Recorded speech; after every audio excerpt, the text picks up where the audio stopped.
നമസ്കാരം. നിങ്ങൾ ഞങ്ങൾക്ക് നൽകിയ ലേഖനങ്ങൾ ഞങ്ങൾ വിശദമായി പരിശോധിച്ചു. ഇസ്ലാമിനെക്കുറിച്ചുള്ള ഇന്നത്തെ ചർച്ചകളെപ്പറ്റി വളരെ രസകരമായ ചില നിരീക്ഷണങ്ങളാണ് അവ മുന്നോട്ട് വയ്ക്കുന്നത്. അതെ, നമുക്ക് അതിലേക്ക് കടക്കാം.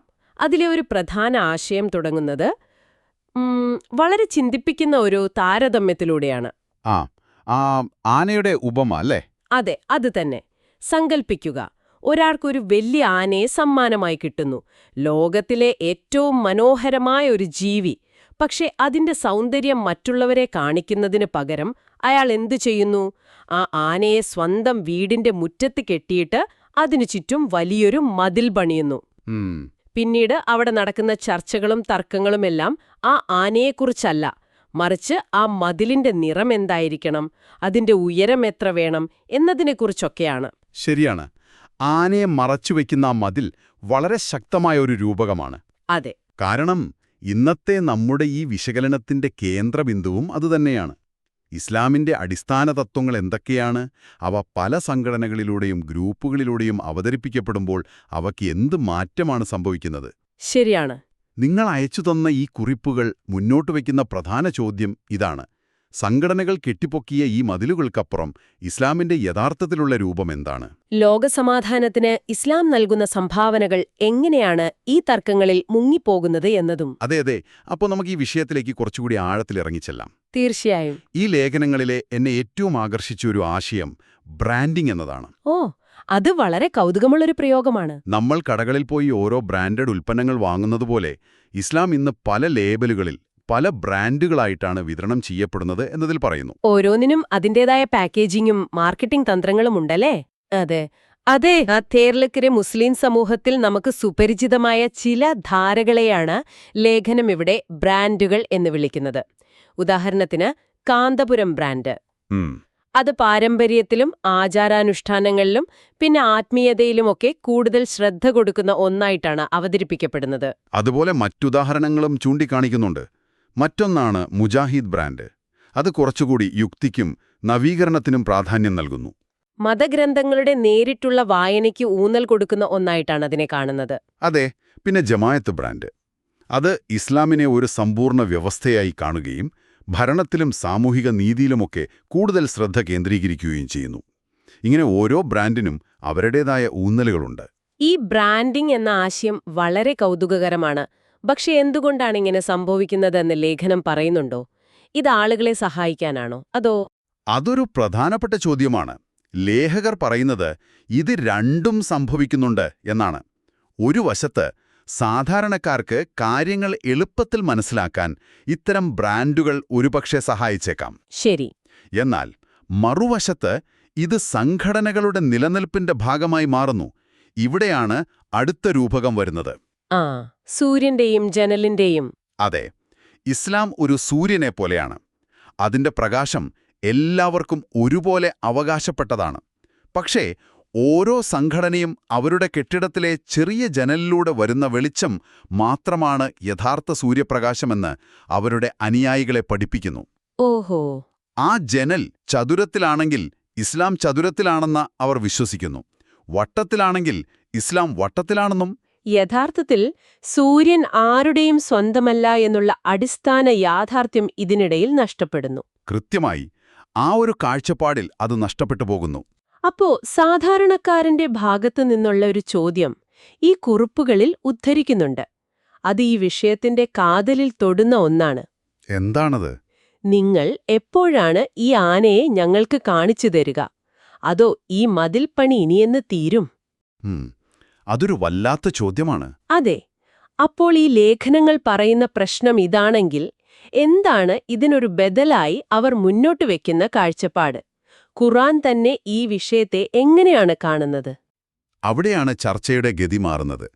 ഈ സംഘടനാപരമായ കാഴ്ചപ്പാടുകൾക്ക് വിപരീതമായി ഖുർആൻ മുന്നോട്ട് വയ്ക്കുന്ന ഇസ്ലാം ഏതെങ്കിലും ഒരു ഗ്രൂപ്പിന്റെ പ്രൈവറ്റ് ലിമിറ്റഡ് കമ്പനിയല്ലെന്ന് ലേഖനം അടിവരയിട്ട് പറയുന്നു. അത് ഏതെങ്കിലും ഒരു ജനതയുടെയോ കാലഘട്ടത്തിന്റെയോ കുത്തകയല്ല.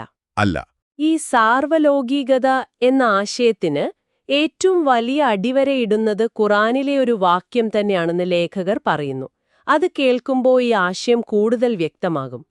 സൂറത്തുൽ അംബിയായിലെ 107-ാമത്തെ വചനമാണത്.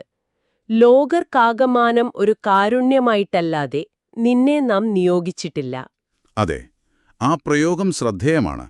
ലോകർക്ക് എന്നർത്ഥം വരുന്ന ലിൽ ആലമീൻ എന്ന അറബി വാക്കാണ് അവിടെ ഉപയോഗിച്ചിരിക്കുന്നത്. ഉം, മുസ്ലിങ്ങൾക്ക് മാത്രമെന്നോ അറബികൾക്ക് മാത്രമെന്നോ അല്ലെങ്കിൽ ഏതെങ്കിലും ഒരു പ്രത്യേക വിഭാഗത്തിന് മാത്രമായോ അല്ല പ്രവാചകനെ അയച്ചത് എന്ന് ഖുർആൻ തന്നെ വ്യക്തമാക്കുകയാണ്. ഇത് സമുദ്രത്തെ ഒരു ടാങ്കിൽ ഒതുക്കുന്നത് പോലെയാണെന്ന് പറയുന്നുണ്ടല്ലേ? അതെ, ആ ഉപമ വളരെ ശക്തമാണ്.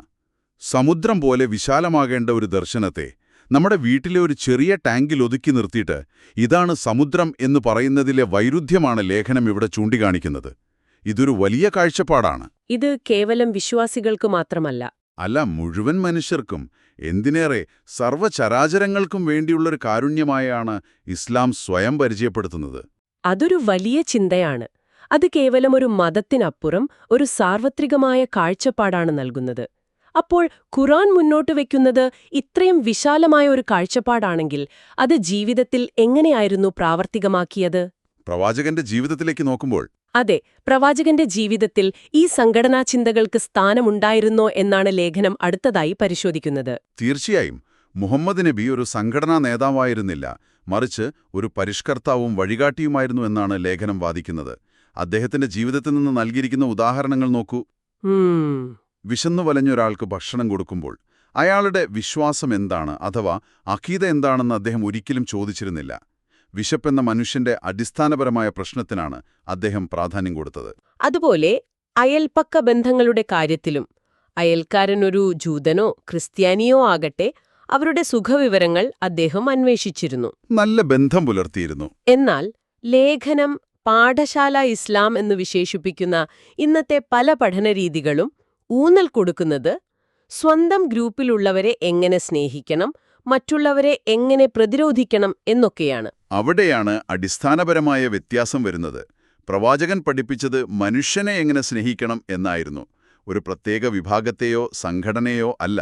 ഈയൊരു പശ്ചാത്തലത്തിൽ വായിക്കുമ്പോഴാണ് ലേഖനത്തിലെ ഒരു വാചകം നമ്മളെ വല്ലാതെ ചിന്തിപ്പിക്കുന്നത്. ഏതാണ് ആ വാചകം? ഒരു സംഘടനയുടെയും മെമ്പർഷിപ്പ് കാർഡ് ഇല്ലാതെയും ഒരാൾക്ക് നല്ലൊരു മുസ്ലിമായി ജീവിക്കാൻ കഴിയുമെന്നതാണ് ഏറ്റവും വലിയ സത്യം. ഒരാൾക്ക് നല്ലൊരു മുസ്ലിമായി ജീവിക്കാം എന്ന് കാണുമ്പോൾ ഇന്നത്തെ കാലത്തത് എത്രത്തോളം പ്രായോഗികമാണെന്ന് തോന്നിപ്പോയി. ശരിയാണ്, ആ വാചകം ഒരു വെല്ലുവിളി തന്നെയാണ്. കാരണം നമ്മുടെ ഐഡന്റിറ്റികളെല്ലാം ഏതെങ്കിലും ഒരു ലേബലുമായി ബന്ധപ്പെട്ടാണല്ലോ നിലനിൽക്കുന്നത്. അതെ, ഈയൊരു കാഴ്ചപ്പാടിൽ നിന്നുകൊണ്ട് നോക്കുമ്പോൾ യഥാർത്ഥ ചർച്ച നടക്കേണ്ടത് എവിടെയാണ് എന്ന ചോദ്യം ഉയരുന്നു.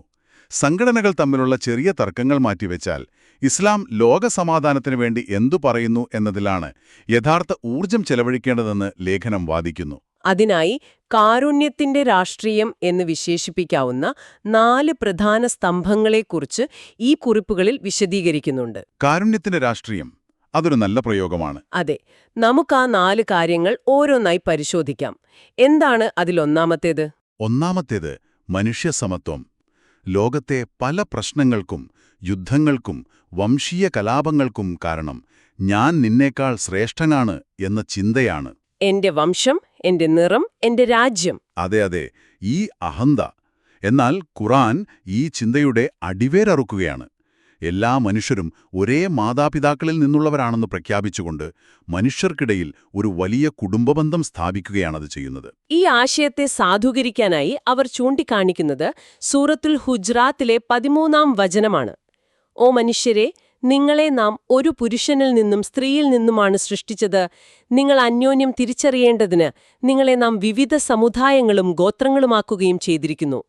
തീർച്ചയായും നിങ്ങളിൽ അല്ലാഹുവിന്റെ അടുക്കൽ ഏറ്റവും ആദരണീയൻ, ഏറ്റവും കൂടുതൽ സൂക്ഷ്മത പാലിക്കുന്നവനാകുന്നു. അതായത് ഒരാളുടെ ശ്രേഷ്ഠത അളക്കുന്നത് അയാളുടെ വംശമോ നിറമോ ഭാഷയോ അല്ല, മറിച്ച് അയാളുടെ ജീവിതത്തിലെ നന്മയും സൂക്ഷ്മതയുമാണ്. ഇതിനോട് ചേർത്ത് വായിക്കേണ്ടതാണ് പ്രവാചകന്റെ വിടവാങ്ങൽ പ്രസംഗത്തിലെ ആ വിഖ്യാതമായ പ്രഖ്യാപനം. അറബിക്ക് അനറബിയേക്കാളോ വെളുത്തവന് കറുത്തവനേക്കാളോ യാതൊരു മുൻഗണനയുമില്ല. അതെ, ശ്രേഷ്ഠതയ്ക്ക് അടിസ്ഥാനം തഖ്വ അഥവാ ജീവിതത്തിലെ സൂക്ഷ്മത മാത്രമാണ്. ഈ സമത്വബോധം ശരിയായ അർത്ഥത്തിൽ ചർച്ച ചെയ്യപ്പെട്ടാൽ ലോകത്തെ പകുതി സംഘർഷങ്ങളും ഇല്ലാതാകുമെന്നാണ് ലേഖനം പറയുന്നത്.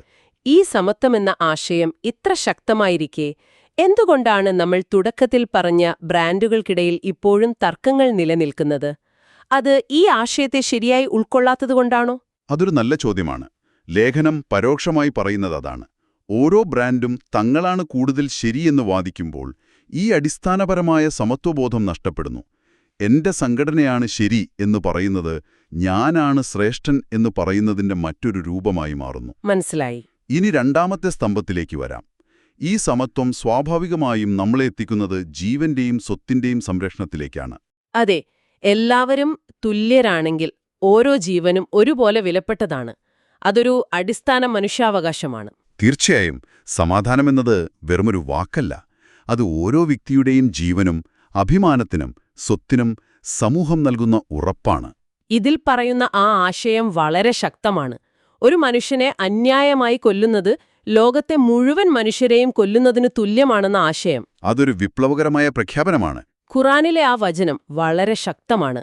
മറ്റൊരാളെ കൊന്നതിനു പകരമായോ ഭൂമിയിൽ കുഴപ്പമുണ്ടാക്കിയതിന്റെ പേരിലോ അല്ലാതെ ആരെങ്കിലും ഒരാളെ കൊലപ്പെടുത്തിയാൽ അത് മുഴുവൻ മനുഷ്യരെയും കൊലപ്പെടുത്തിയതിന് തുല്യമാകുന്നു. സൂറത്ത് അൽ മായിദയിലെ വചനം, ഒരൊറ്റ ജീവന്റെ വില അത് മനുഷ്യരാശിയുടെ മുഴുവൻ വിലക്ക് തുല്യമാണെന്ന് പറയുന്നതിലൂടെ ജീവന്റെ പവിത്രതയാണിവിടെ ഊന്നിപ്പറയുന്നത്. ഇനി മൂന്നാമത്തെ സ്തംഭം. മൂന്നാമത്തേത് നീതിയിലൂടെയുള്ള സമാധാനമാണ്. ഈ സുരക്ഷയും ജീവന്റെ സംരക്ഷണവും ഉറപ്പാകണമെങ്കിൽ സമൂഹത്തിൽ നീതി വേണം. നീതിയില്ലാത്ത സമാധാനം ഒരു സ്വപ്നം മാത്രമാണ്, ഒരു വ്യാമോഹം മാത്രം. പലപ്പോഴും സമാധാന ചർച്ചകൾ പരാജയപ്പെടുന്നത് അതിൽ നീതിയുടെ അംശം ഇല്ലാത്തതുകൊണ്ടാണ്. ഇവിടെയും ഇസ്ലാമിന്റെ നിലപാട് വളരെ കർശനമാണ്. സ്വന്തം പക്ഷത്തിനു വേണ്ടി മാത്രം വാദിക്കുന്ന സംഘടനകളിൽ നിന്ന് വ്യത്യസ്തമായി ഖുർആൻ മനുഷ്യത്വത്തിനു വേണ്ടിയാണ് സംസാരിക്കുന്നതെന്ന് ലേഖനം നിരീക്ഷിക്കുന്നു.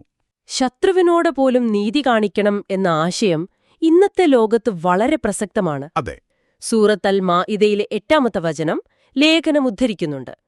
സത്യവിശ്വാസികളെ, നിങ്ങൾ അല്ലാഹുവിനു വേണ്ടി സാക്ഷ്യം വഹിക്കുന്നവരെന്ന നിലയിൽ നീതിനിഷ്ഠയോടെ നിലകൊള്ളുന്നവരായിരിക്കുക.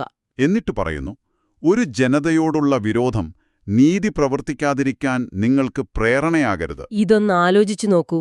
നമുക്കിഷ്ടമില്ലാത്തവരോടോ നമ്മളോട് ശത്രുത പുലർത്തുന്നവരോടോ ഇടപഴകുമ്പോൾ പോലും നീതിയുടെ പാത വിട്ടുപോകരുത് എന്ന കൽപ്പന ഇന്നത്തെ ലോകത്തിന് ഏറ്റവും അനിവാര്യമായ ഒന്നാണ്. സ്വന്തം ബന്ധുക്കൾക്കോ സുഹൃത്തുക്കൾക്കോ എതിരാണെങ്കിൽ പോലും. അതെ, നീതിയുടെ പക്ഷത്ത് നിൽക്കാൻ ഇസ്ലാം ആവശ്യപ്പെടുന്നു. ഇത് സംഘടനകൾ കെട്ടിപ്പൊക്കിയ മതിലുകളെ തകർക്കുന്ന ഒരാശയമാണ്. കാരണം നീതിക്ക് സംഘടനയുടെ നിറമില്ല. ഇനി 4-ാമത്തെ സ്തംഭം. ഇത് ഒരുപക്ഷെ ഏറ്റവും ആശ്ചര്യപ്പെടുത്തുന്ന ഭാഗമായിരിക്കാം. സമാധാനത്തെക്കുറിച്ച് സംസാരിക്കുന്ന ലേഖനം യുദ്ധത്തിലെ മര്യാദകളെക്കുറിച്ചാണ് പറയുന്നത്. ഒറ്റനോട്ടത്തിൽ അതൊരു വൈരുദ്ധ്യമല്ലേ? അല്ല, അതൊരു വൈരുദ്ധ്യമല്ല, മറിച്ച് യാഥാർത്ഥ്യബോധമാണ്. സമാധാനം എന്നാൽ യുദ്ധമില്ലാത്ത അവസ്ഥ എന്നു മാത്രമല്ല അർത്ഥമാക്കുന്നത്. അനിവാര്യമായ പ്രതിരോധഘട്ടങ്ങളിൽ പോലും മനുഷ്യത്വം കൈവിടരുത് എന്ന് ഇസ്ലാം പഠിപ്പിക്കുന്നു. യുദ്ധമെന്നത് എല്ലാം നശിപ്പിക്കാനുള്ള ലൈസൻസ് അല്ല. അല്ല, പ്രവാചകനും ഖലീഫമാരും സൈന്യത്തിന് നൽകിയ നിർദ്ദേശങ്ങൾ ലേഖനത്തിൽ എടുത്തു പറയുന്നുണ്ട്. അതെ, ആ നിർദ്ദേശങ്ങൾ വളരെ വ്യക്തമാണ്. യുദ്ധത്തിൽ സ്ത്രീകളെയും കുട്ടികളെയും വൃദ്ധരെയും ഉപദ്രവിക്കരുത്. ആരാധനാലയങ്ങളിൽ അഭയം തേടിയവരെ, അവരേത് മതവിശ്വാസികളാണെങ്കിലും അവരെ ഉപദ്രവിക്കരുത്. പിന്നെ പരിസ്ഥിതിയെക്കുറിച്ചുള്ള കാഴ്ചപ്പാട്. പച്ചപ്പുള്ള മരങ്ങൾ മുറിക്കുകയോ കൃഷി നശിപ്പിക്കുകയോ ചെയ്യരുത്. ജലാശയങ്ങൾ മലിനമാക്കരുത്. യുദ്ധത്തിന്റെ ക്രൂരതയിൽ നിന്ന് പ്രകൃതിയെപ്പോലും സംരക്ഷിക്കണമെന്ന കാഴ്ചപ്പാടതിലുണ്ട്. ഒന്ന് ആലോചിച്ചു നോക്കൂ, നൂറ്റാണ്ടുകൾക്ക് മുൻപുള്ള യുദ്ധം സർവ്വസാധാരണമായിരുന്ന ഒരു കാലഘട്ടത്തിലാണ് ഈ നിർദ്ദേശങ്ങൾ വരുന്നത്. ഇന്നത്തെ ആധുനിക യുദ്ധ നിയമങ്ങളുമായി താരതമ്യം ചെയ്യുമ്പോൾ പോലും ഇതെത്രമാത്രം പുരോഗമനപരമാണ്. അതെ. അപ്പോൾ ഈ 4 സ്തംഭങ്ങളെയും ഒരുമിച്ച് ചേർത്ത് വയ്ക്കുമ്പോൾ നമുക്ക് കിട്ടുന്ന ചിത്രമെന്താണ്? അതാണ് ഈ ലേഖനങ്ങളുടെ കാതലായ ഭാഗം. ഈ 4 കാര്യങ്ങളും, മനുഷ്യസമത്വം, ജീവന്റെ സംരക്ഷണം, നീതി, യുദ്ധത്തിലെ മര്യാദകൾ, ഇവയെല്ലാം വെവ്വേറെ നിയമങ്ങളല്ല. ലേഖനം പറയുന്നത് ഇവയെല്ലാം ചേരുമ്പോഴാണ് കാരുണ്യം എന്ന ഇസ്ലാമിന്റെ അടിസ്ഥാന ആശയം ഒരു സാമൂഹിക യാഥാർത്ഥ്യമാകുന്നത് എന്നാണ്. ഒരർത്ഥത്തിൽ ഇത് ഒരു വ്യക്തിയോട് നല്ലവനാകാൻ പറയുക മാത്രമല്ല, ഒരു സമൂഹം മുഴുവൻ എങ്ങനെ സമാധാനപരമായി നിലനിൽക്കാം എന്നതിന്റെ ഒരു ബ്ലൂപ്രിന്റാണ് നൽകുന്നത്. അപ്പോൾ ഈ വിശകലനത്തിൽ നിന്ന് വ്യക്തമാകുന്നത് പണ്ഡിതന്മാരും നേതാക്കന്മാരും പണിതുയർത്തിയ ഈ സംഘടനാ കോട്ടകൾക്ക് മുകളിൽ നിന്ന് താഴേക്ക് നോക്കിയാൽ മാത്രമേ വിശാലമായ ഇസ്ലാമിനെ ആ ആനയെ കാണാൻ കഴിയൂ എന്നാണ്. കൃത്യമായി. ഇസ്ലാം ഒരു തടവറയല്ല, മറിച്ച് പറക്കാനുള്ള ആകാശമാണെന്ന് ശക്തമായ ഒരു പ്രസ്താവനയോടെയാണ് ലേഖനം അവസാനിക്കുന്നത്. അതെ, സംഘടനകളുടെ കൂടുകളെ ആകാശമായി തെറ്റിദ്ധരിക്കാതിരുന്നാൽ മാത്രമേ ലോകാനുഗ്രഹം അഥവാ റഹ്മത്തുലിൽ ആലമീൻ എന്ന ആശയം യഥാർത്ഥത്തിൽ അനുഭവിക്കാൻ കഴിയൂ എന്ന് ലേഖനം പറയുന്നു. ഇസ്ലാമിന്റെ സൗന്ദര്യം ശാഖാപരമായ തർക്കങ്ങളിലോ വിവാദങ്ങളിലോ അല്ല. അല്ല, മറിച്ച് നമ്മൾ ചർച്ച ചെയ്ത ആ 4 സ്തംഭങ്ങളിലാണ് അത് കുടികൊള്ളുന്നത്. വിശക്കുന്നവന് ഭക്ഷണം നൽകുന്നതിലും അപരന്റെ ജീവന് സുരക്ഷയൊരുക്കുന്നതിലും പ്രകൃതിയെ സംരക്ഷിക്കുന്നതിലും എല്ലാവർക്കും നീതി നടപ്പാക്കുന്നതിലുമാണ് അത് യഥാർത്ഥത്തിൽ പ്രതിഫലിക്കുന്നത്. ഈ ചർച്ച അവസാനിപ്പിക്കുമ്പോൾ നിങ്ങൾക്കായുള്ള ചിന്ത പങ്കുവയ്ക്കാം. ഈ ലേഖനങ്ങൾ പറയുന്നതുപോലെ കാരുണ്യം, നീതി, സമത്വം തുടങ്ങിയ സാർവലൗകികമായ ആശയങ്ങളാണ് ഇസ്ലാമിന്റെ കാതലെങ്കിൽ എന്തിനാണ് അവയ്ക്ക് ചുറ്റും ഇത്ര അധികം മതിലുകൾ പണിയപ്പെട്ടത്? ആ മതിലുകൾ ആരെയാണ് യഥാർത്ഥത്തിൽ സംരക്ഷിക്കുന്നത്? അതിലുപരി ആരെയാണ് അത് പുറത്തു നിർത്തുന്നത്?